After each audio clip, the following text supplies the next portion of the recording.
Vijay sir வந்து மக்கள் முன்னாடி கண்டிப்பா நடிக்க மாட்டாங்க. ஆக்ஷன் சொல்றதுக்கும் கேமரா முன்னாடி இருந்தா மட்டும்தான் அவர் நடிப்பாங்க. எல்லாருக்கும் வணக்கம். நான் வந்து மல்லிகா பேசுறேன். இன்ஸ்டாகிராம்ல சமீபத்துல தான் கொஞ்சம் ஆக்டிவா இருக்கு. இன்ஸ்டாகிராம் ஓபன் பண்ணாலே விஜய் சாரோட ரீல்ஸ் தான் வந்துட்டே இருக்கு. நிறைய பேர் சப்போர்ட் பண்றாங்க.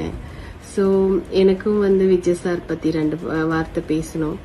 திருப்பாச்சி ஷூட்டிங் பண்ணும்போது ரொம்ப பாவமான ஒரு கேரக்டர்.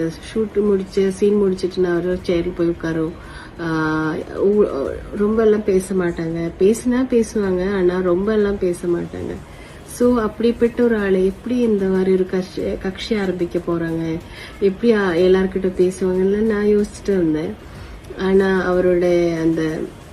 அவர் ஒவ்வொரு இடத்திலும் போய் மக்கள் கிட்ட பேசும்போது அவர் ரொம்ப மாற்றம் இருக்கு. அவருக்கு ரொம்ப மாற்றம். ஏன்னா அவருக்கு அந்த உள்ளுக்குள்ள இருந்து பேசுறது பார்க்கும்போதே தெரியுது, அந்த ஸ்ட்ராங்கான ஒரு பர்சன் அவரு.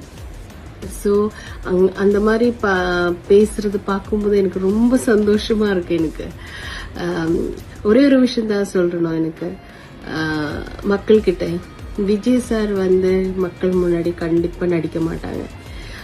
ஆக்ஷன் சொல்றதுக்கும் கேமரா முன்னாடி இருந்தா மட்டும்தான் அவர் நடிப்பாங்க. மக்கள் முன்னாடி கண்டிப்பா நடிக்க மாட்டாங்க. அது எனக்கு தெரியும்.